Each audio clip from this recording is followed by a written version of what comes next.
The galaxy was vast, or so the Concorde believed. They had charted countless star systems, meticulously indexed every species they encountered, and prided themselves on categorizing the universe into neat little compartments. Every planet was assigned a label, every life form was granted a status. This was how the Galactic Concorde maintained cosmic order, by naming, organizing, and, if necessary, intervening. Yet despite their immense knowledge, a certain elusive footnote in their colossal database stubbornly refused to be tidied up. That peculiar entry read, Earth, the planet where apex predators have apex predators. Once, the Concorde had dismissed it as an error or a joke from some rogue explorer with an odd sense of humor. How could one planet be so abundant in lethal wildlife that even the top-tier carnivores had more layers of teeth snapping at their heels? Over time, stray reports trickled in: lions, tigers, sharks, bears, venomous things of every sort, but the data seemed contradictory enough to label Earth unsettling and push it aside. Other, more pressing matters dominated the Concorde's attention.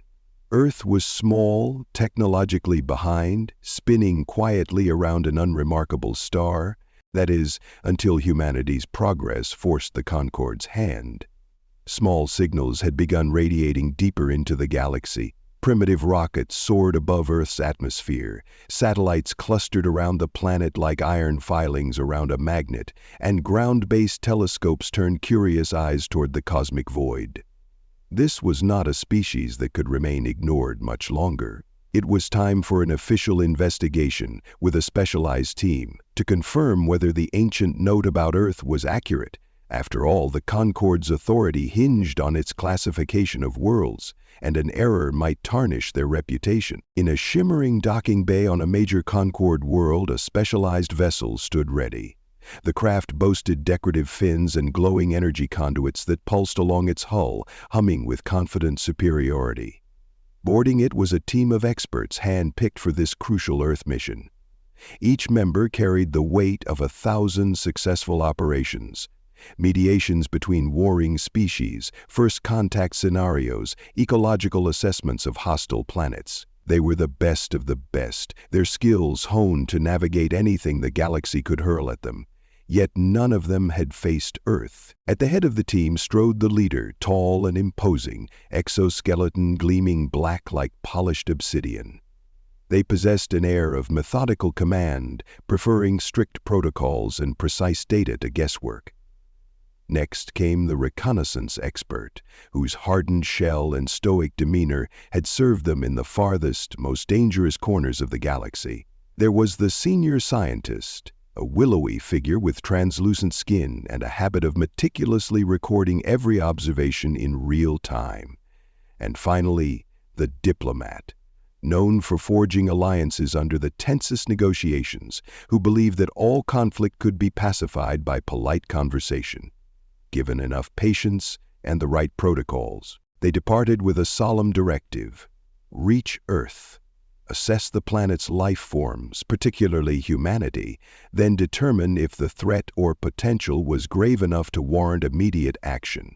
Everyone on board assumed they would do what Concorde missions always did: compile data, deliver recommendations, and watch the place with routine vigilance.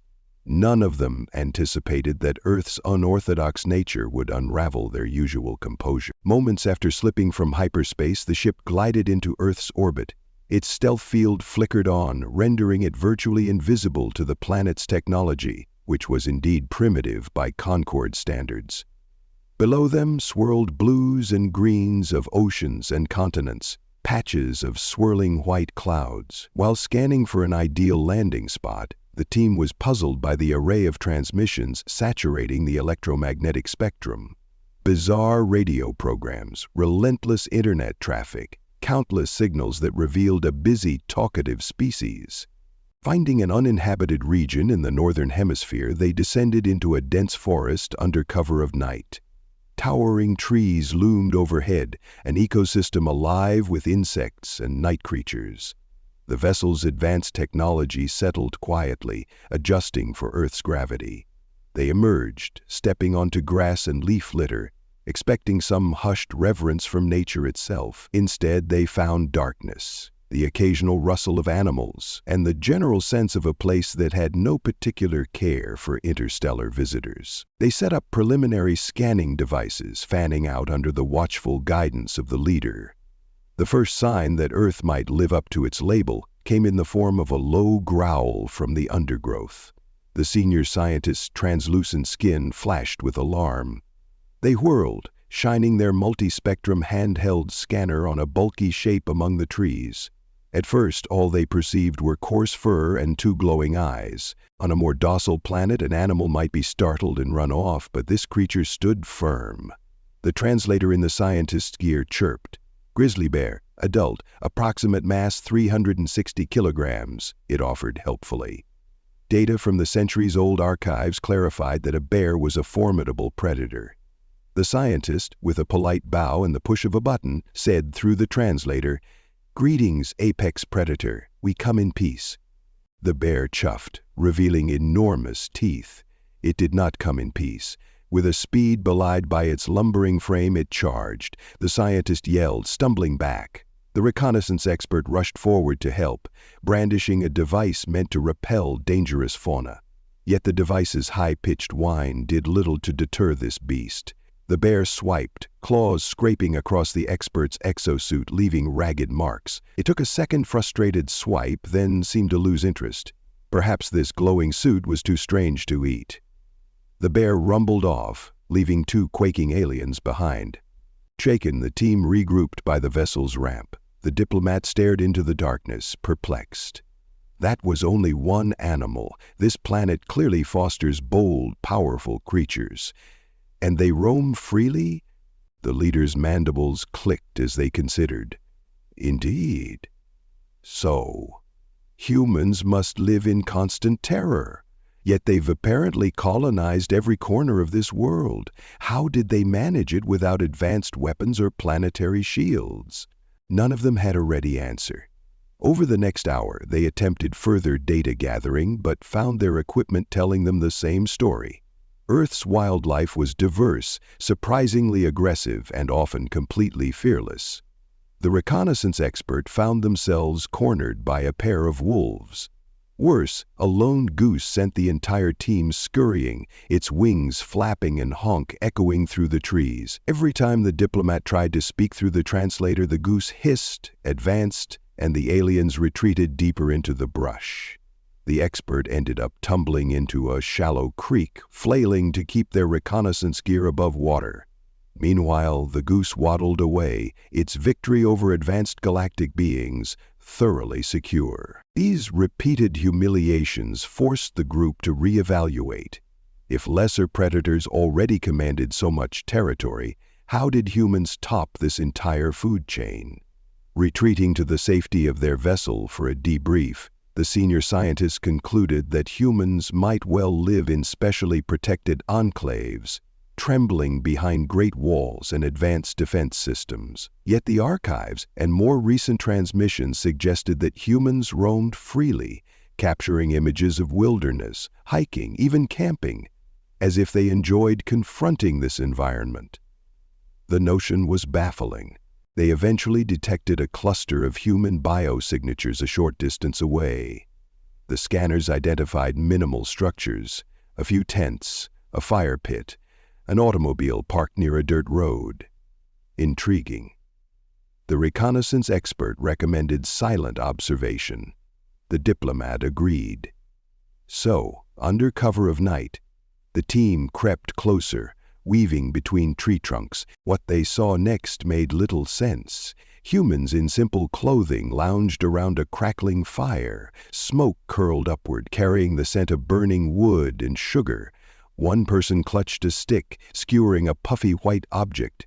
They laughed about something, voices light and casual, their dog, a smaller variant of a wolf, apparently trotting happily around, hoping for a fallen scrap of food. No signs of advanced energy shields or fearsome weapons, no evidence that these humans recognized the lethal threats this forest contained. The group watched, perplexed. The diplomat quietly initiated translator recording to capture the human speech. They heard talk of marshmallows, summer vacation, and that time a raccoon tried to steal our snacks. The creature called a raccoon sounded small, but the humans were more amused than worried. They were clearly not living behind fortress walls. The leader gave a subtle signal, deciding that direct contact might shed some light on human psychology. After all, it was possible these particular humans were ignorant of the threats around them. Maybe a rational conversation would prompt them to reveal how their civilization truly functioned. With the diplomat in front, translator device at the ready, they stepped out from behind a set of bushes, shimmering suits catching the orange glow of the campfire. One of the campers, a tall figure with tangled hair, froze mid-laugh. The other two turned, confusion flitting across their faces. "Greetings, humans," the diplomat began with practiced calm, letting the translator vocalize the words in the local language. "We come in peace." There was a long beat of silence, then all three campers burst into laughter. They doubled over, shoulders shaking, tears nearly forming at the corners of their eyes. The aliens exchanged looks, thoroughly confounded. Even the leader's mandibles quivered in bewilderment. So far in their extensive experience, many species had reacted with shock or terror at a first contact scenario. Some launched weapons, others fainted. But open, guffawing laughter? One of the campers wiped their eye, catching breath. "Wow," they said. "That's a great costume. Where'd you guys get that? Comic-Con or something?" "This is not a costume," the diplomat replied coolly. "We are representatives of the Galactic Concord, here to study your species." "Oh," said another camper, mouth curving into a grin. "Real aliens?" Their tone wasn't incredulous so much as delighted. "I always knew we weren't alone. This is awesome." "So, do you have a spaceship?" From behind the diplomat, the leader stepped forward, trying to regain some sense of authority. "We do," the leader stated firmly. "It is irrelevant. We have come to assess your civilization's capabilities." "Yeah? You guys gotta show us sometime," insisted the messy-haired camper. "But hey, you want a marshmallow? They're fresh off the fire." The aliens hesitated. Marshmallow? Fire? The diplomat looked to the translator, but the device merely offered data about a sweet confection of gelatin and sugar. That made little sense as an interstellar peace offering. Meanwhile, the humans seemed unbothered by the presence of creatures from another world. They were more intrigued than anything. The senior scientist quietly recorded the entire exchange, perplexed by how calm the humans remained. Did they not realize that apex predators roamed the darkness around them? Did they not fear the possibility that these visitors might be hostile? Instead, they merrily offered food. The diplomat asked carefully, "You do realize the forest at night is dangerous. There could be bears."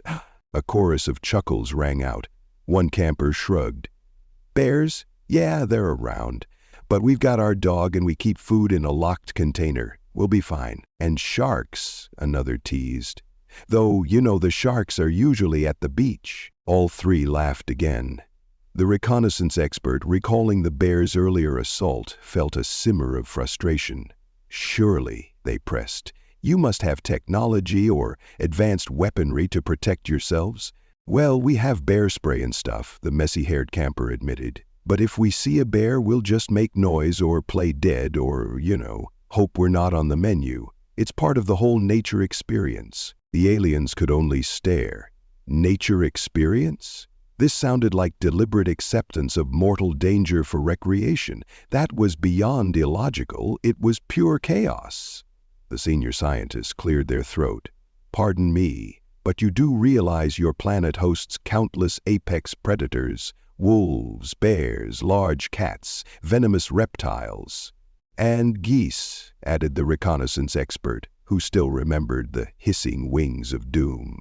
"Oh, geese can be pretty evil," a camper said, nodding sagely. "They're like feathered demons. But hey, we can't let that stop us from enjoying life. We adapt. Humans adapt. That's what we do, adapt." The single word resonated with the team. They made some polite excuses and withdrew back into the trees, ignoring the humans' enthusiastic waves and shouts to come back soon. When the group was once more alone in the darkness, they exchanged urgent whispers. The reconnaissance expert rubbed at a bruise on their exosuit. The diplomat's composure was cracked, their minds spinning. The senior scientist began reciting conclusions. Humans were either insane or had normalized the existence of dozens of terrifying predators. The leader remained silent for a moment, their thoughts on the reams of old data about Earth. If the planet truly was the place where apex predators coexisted in a constant, swirling chaos, then what manner of species calmly pitched tents in a forest for fun? They retreated to the ship for the night, deciding to gather more data from a broader vantage point. Early the next morning, the sun's glow filtered through the forest. The aliens emerged once more to see if the campers still lingered. They found fresh footprints, ash from the fire, and a few stray scraps of paper. No sign of fear or struggle. The humans had simply packed up and driven off. Hovering above the canopy, the Concorde vessel ghosted across the landscape until they spotted farmland. A lone figure was working in a large field, guiding a tractor with a broad piece of farming equipment behind it. Eager to learn more about the average human's perspective, they set the vessel down behind a distant hill and walked carefully onto the farmland. The leader hoped that a more isolated individual might react with the kind of respect or astonishment that first contact demanded. The farmer, an older man wearing a weathered hat, noticed them from a fair distance. He slowed the tractor, hopped down, and planted his hands on his hips. He eyed the group in their shimmering suits as if they were neighbors who had wandered onto his property. The diplomat approached, translating a greeting. "Hello, we come in peace, from beyond your world, to study your civilization." The farmer lifted his chin, unimpressed. "Another UFO, huh? Figures. Sky's always got something weird going on.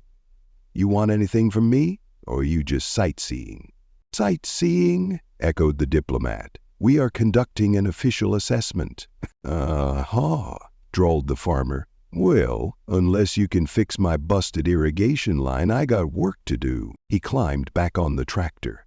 The group was left dumbfounded, watching as the man started up the engine and carried on, completely disinterested in further conversation. The reconnaissance expert ventured, "He didn't seem threatened at all. Neither did he show curiosity. It's like he's used to oddities in the sky. Or he thinks we're messing around," the senior scientist speculated. "Maybe Earth has had enough strange occurrences, from conspiracies to folklore, that actual aliens barely raise an eyebrow." They retreated once again, returning to the ship to exchange these baffling observations. The diplomat weighed in. Either humans are dangerously bold or they genuinely do not see the outside world as a threat. They have tamed or at least neutralized many of their apex predators, and even their stance toward visitors from space is casual. The reconnaissance expert recalled again that goose. "They've tamed things more frightening than a goose," they muttered. "That means they might be unstoppable if they set their minds to it." The group decided to tap into local broadcasts and the global data network. They found a staggering volume of content. Humans documented everything: cooking shows, comedic sketches, music, wildlife documentaries, news panels discussing politics and international relations, and endless social media commentary. Some humans posted short videos mocking dangerous animals, wrestling alligators, petting tigers in private zoos, or diving with sharks to prove a point. As the senior scientist compiled segment after segment of inconceivable behaviors, the team reached a sobering realization. The apex creatures on Earth were often turned into tourist attractions or pets. Lions lived in wildlife reserves, or sometimes in circuses. Wolves had become domesticated dogs. Bears were studied, photographed, occasionally placed in captivity for conservation or entertainment, while humans walked about seemingly fearless. The Concorde delegates felt their worldview tilt off balance. They also discovered the darker side of human capability: advanced weaponry, nuclear bombs, deforestation, pollution. The species was resourceful and creative, but could also be destructively careless. They seemed capable of both unspeakable harm and extraordinary compassion. The range of their behaviors was unlike anything the conquered had classified. Usually a species was consistent, predatory and expansionist, or peaceful and cooperative. And humans blurred every boundary. As if to confirm this confusion, the team found thousands of videos of humans laughing in the face of adversity. Destructive storms, floods, or pandemics would bring jokes, memes, and comedic sketches. It was as if their entire species had declared, if existence is dangerous, we might as well laugh. That alone was a cultural attribute the leader couldn't reconcile. In the most precarious corners of the galaxy, laughter was rare. Fear was standard. Yet these humans turned everything into a punchline. The diplomat, after several hours analyzing comedic videos, quietly admitted, they use humor to cope with the chaos, perhaps. Instead of letting fear paralyze them, they transform it into acceptance or even defiance. Still, the concept did not dull the sense of threat. The senior scientist cross-referenced records from older probes. There were references to humans hunting creatures far larger than themselves, forging metal spears and bullets to subdue entire ecosystems. Even in the sea, with sharks and orcas, humans found ways to roam and fish freely.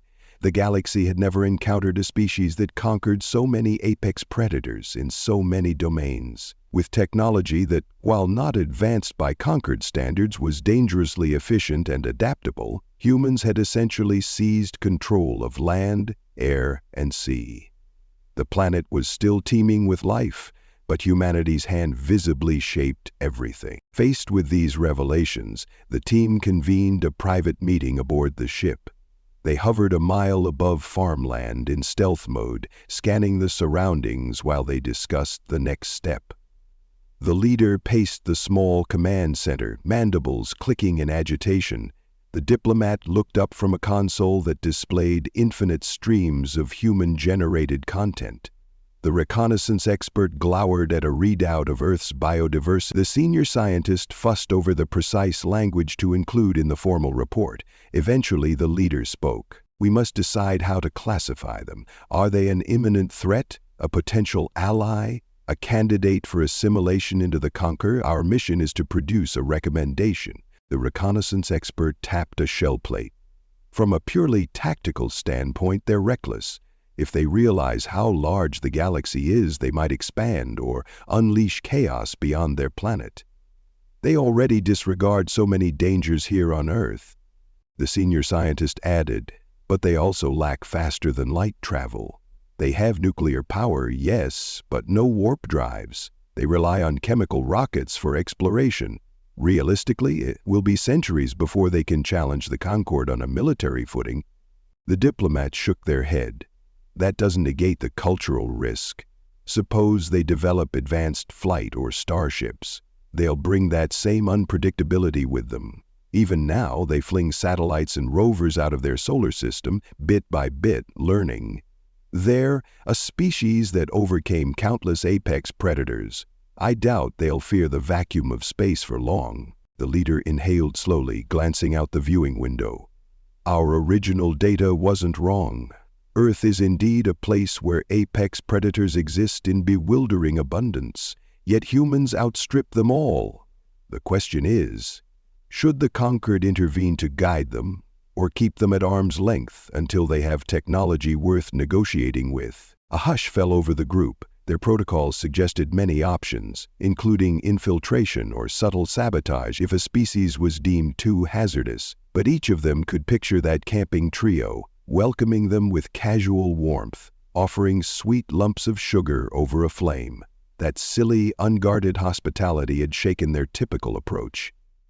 The diplomat cleared their throat. We could attempt to open a formal dialogue, bring them into the fold as junior members, show them we exist, structure them into our rules, shape their expansion peacefully. The reconnaissance expert scowled. You think they'll listen if they can't even muster basic awe at a spaceship? They'd probably greet a formal delegation with a movie deal or a comedic talk show invitation. Hardly a scenario for a stable alliance. Perhaps we should just observe, the senior scientist ventured. Monitor them from afar. Let them develop at their natural pace. Step in only if their expansion becomes too disruptive. The leader's mandibles clicked in agreement. That may be best. Humanity is a spark waiting to catch fire, and we are uncertain if it'll become a beacon of collaboration or a conflagration of chaos. Let the official recommendation reflect that we, for now, do not provoke them.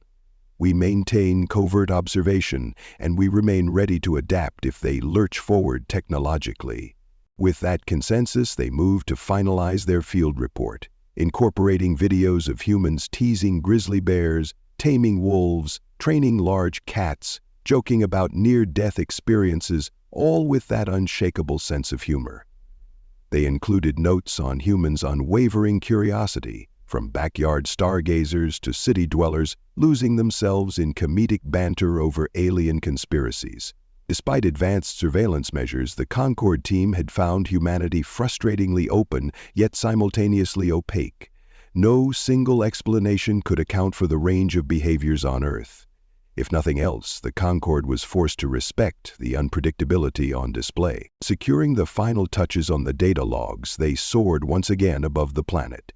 The farmland faded into patchworks beneath them, giving way to cities bristling with skyscrapers and highways. Lights of 1 million human dwellings sparkled, and the ship's scanners detected thousands of signals from vehicles, phones, broadcasts. So many people, each presumably ignoring or oblivious to the hidden, apex-laden world around them. Or, more accurately, they simply took it in stride, forging their daily routines in a place replete with potential hazards. One last look at that unstoppable swirl of existence sealed their conclusion. The planet turned gently beneath them, a mosaic of wildlife and civilization, all overshadowed by the unstoppable experiment known as the human race. The senior scientist paused in the observation bay, silhouette outlined against the swirling clouds. They recalled the goose, the bear, the eager campers, the unimpressed farmer, and realized that Earth was not merely dangerous. Earth was unpredictable. That unpredictability made it precious and terrifying all at once. As the team set course for the upper atmosphere, they saw a small cluster of lights in a forest clearing, perhaps another campsite or a festival. Music wafted up as faint vibrations through the sensors, and laughter carried on the wind. It reminded them of a universal truth. Humans laughed even when they had every reason to fear. That might be the greatest superpower of all, one that rendered them immune to the typical intimidation that kept order in so many other corners of the galaxy. In the ship's command center, the leader uploaded the final classification. Earth's entry was to remain the planet where apex predators have apex predators, with an appended note urging caution. Humanity was marked as a species to be observed, not coerced. The day might come when they soared among the stars with the same reckless confidence that led them to camp among bears and joke about geese. If that day arrived, the Concord would meet them anew, better prepared, or so they hoped. They ascended past clouds, then through the thinning upper atmosphere. In a matter of minutes, the vessel slipped free of Earth's gravitational hold, drifting into the calm of space. Blue and green swirls receded behind them, that small orb home to billions of daring, unpredictable primates who had no intention of bowing to a cosmic classification system. The diplomat, rechecking the data, couldn't help a faint smile. Humans might be messy, but they were undeniably interesting. As they prepared for the jump to faster-than-light travel, the reconnaissance expert took one last glance at Earth on a rear-facing display. They remembered the goose's furious hiss, the bear's mighty swipe, the camper's unshaken laughter, the unimpressed farmer who had no time for cosmic visitors. In that moment, the expert felt an odd pang of relief at leaving, yet there was also a hint of regret. A curiosity about what might happen if one spent more time among these humans, if one tried to share in their playful, fearless approach to existence. No matter. The mission was done. They would deliver their findings to the Concord, complete with footage of fearless campers and bizarre cultural phenomena. The galaxy would be warned, or at least made aware, that Earth was far from a typical backwater planet. The official recommendation would be caution, perhaps even non-interference. Let the humans chart their own path, for better or worse. because to stand in their way might be akin to stepping between a hungry bear and a pan of fresh blueberry pie. In due course, the Concorde's bureaucracy would dissect the report and either accept or contest the recommendation. Some might demand immediate subjugation or direct influence. Others might champion the idea of forging alliances. But the team that had seen Earth firsthand knew a fundamental truth. Earth and its apex-dominating humans would defy expectations at every turn. For that reason alone, it was safer to observe them from afar rather than risk finding out how quickly a species with that much adaptability might turn the tables. They initiated the jump sequence. A shimmering distortion spread across the hull. Earth's swirl of blues and greens began to elongate in the display, stars streaking as the ship slipped into the corridor of hyperspace. The diplomat quietly exhaled. They were leaving behind a planet that was, in many ways, more bewildering and more alive than the vast majority of the Concorde's carefully managed worlds. The humans might be technologically behind, but their unstoppable spirit could be a game-changer in the wider galaxy. Silence settled in the control cabin as the humming engines reached their steady FTL rhythm. The leader laid a clawed hand on the console, scanning the team's expressions. They all carried some form of tension that the mission had induced, a tension born of facing the illogical. There was also that faint flicker of humor that had rubbed off from interacting with humans. If a goose could chase a top reconnaissance expert, anything was possible. If humans treated apex predators as amusements or pets, no corner of the galaxy was safe from their curiosity and daring. The senior scientist was already drafting a more thorough side note on human culture, referencing everything from dog domestication to the phenomenon of pizza and barbecue. With a wry chuckle, they typed up a line, "If the humans harness fire for mere culinary pleasure and harness nuclear power to threaten each other with mutual destruction, it stands to reason they can harness nearly anything." Their laughter, ironically, is the strongest shield of all. Yes, laughter. That memory was lodged in the diplomat's mind, the unstoppable laughter when they had first appeared by the campfire, brandishing advanced technology that should have awed any rational being. Instead, the humans suspected a prank or a bizarre spectacle.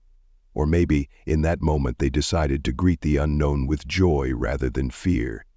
It was impossible to tell. Regardless, the diplomat suspected that trait would shape humanity's destiny. Hyperspace blurred time. Before long, the ship approached a Concorde outpost where they would deliver their preliminary report. Protocol demanded a thorough debriefing. The team prepared for the barrage of questions from skeptical bureaucrats. The official narrative usually followed a pattern: arrive at planet, ascertain its threat level, declare compliance, or set assimilation steps. This time, the story would not follow that neat formula. They could almost taste the confusion in the conquered commissioners' minds when they heard about geese, campers who offered sugary treats, farmers unimpressed by starships, and an entire species that seemed to function without the protective dread that kept lesser races in line. Upon landing at the outpost, they stepped out into a pristine docking bay. Concorde functionaries bustled by, transferring cargo, fueling ships, tracking data. The leader marched forward, data crystals in hand, flanked by the senior scientist, diplomat, and reconnaissance expert. An official greeted them, bowed, and asked if their mission to Earth was successful. The leader paused, searching for the right words, then gave a stiff nod. "Yes," they said, "we have our findings. Earth is everything we expected and also far beyond it." They were escorted through glimmering halls into a conference chamber with semicircular seating for the commissioners. After the usual formalities, the commissioners invited them to present. The diplomat handled the oration, assisted by the senior scientist's data logs. They projected images: the forest, the bear confrontation, the goose fiasco, the carefree campers, the dog wagging its tail, and the human comedic approach to mortal danger. Gasps and murmurs rippled through the gathered officials. Several appeared fascinated. Others looked deeply troubled. One commissioner asked if these humans were truly a threat. The diplomat answered that they were certainly a wild card. Another demanded to know if Earth's apex predators might break free into the galaxy. The reconnaissance expert confessed that the real apex predator was humanity itself, with an unorthodox set of behaviors that defied standard classification. In the end, the leader delivered the final summary: Earth should remain under subtle observation. No direct interference was recommended given humanity's unpredictability and their surprisingly resilient culture. They might become excellent allies or terrifying enemies, but attempts to subjugate them prematurely would likely backfire. After the presentation ended, the commissioners withdrew to deliberate. The team left, both relieved and anxious. They had done their duty, albeit in a manner that challenged every assumption they'd held. A day later, the official verdict arrived. Their report was accepted. Earth's classification would remain intact, with the newly added notes that human unpredictability and culture of humor constituted unique evolutionary adaptations that could not be corralled by typical Concord strategies. Essentially, the Concord decided to wait to see whether this strange planet's apex species would eventually calm down or set the galaxy ablaze. The team took a moment to reflect.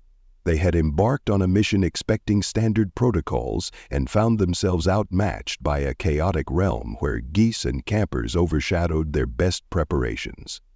They parted ways to head to their respective duties, each left with the distinct impression that Earth would haunt their thoughts. The diplomat mused on the possibility of forging a genuine alliance someday. The senior scientist toyed with ways to better analyze comedic coping mechanisms. The reconnaissance expert vowed never to underestimate an avian creature again. And the leader quietly realized that the Concord was not always the pinnacle of universal understanding they believed themselves to be. Meanwhile, Earth kept spinning in the cosmic darkness, oblivious to the official debates unfolding about its future. People went on working, sleeping, bickering, loving, innovating. In the next big city, someone posted a meme of an alien goose abduction. Elsewhere, campers told stories around fires about the UFO dudes who showed up and acted super serious. A farmer calmly repaired an irrigation line, unconcerned about the bigger cosmic picture. Life went on exactly as it had before. Earth had always been Earth, the home of countless apex predators, overshadowed by one species that had somehow seized the planet and found time to laugh about it. In this disregard for cosmic significance lay humanity's quiet power. They neither cowered from the unknown or bowed before advanced technology. If Earth had to earn a place among the stars, it would do so on its own irreverent terms, forging jokes even in the jaws of danger. And perhaps in a distant era, a time might come when those unstoppable explorers left their planet behind to wander star to star, carrying with them that peculiar mixture of fearlessness and levity. The rest of the galaxy would watch in awe and trepidation, uncertain how to handle a species that saw apex predators as challenges or potential pets, and unstoppable cosmic phenomena as background material for comedic skits. Thus concluded the day aliens learned precisely why Earth was classified as the planet where apex predators have apex predators. For the humans themselves, it was simply another day, another reason to laugh at life's absurdities and push boundaries with reckless delight. The cosmic ledger now bore a single cautionary entry, reminding all who read it: approach Earth with humility, for you will find a species that has confronted the worst nature has to offer and found reasons to roast marshmallows in its presence.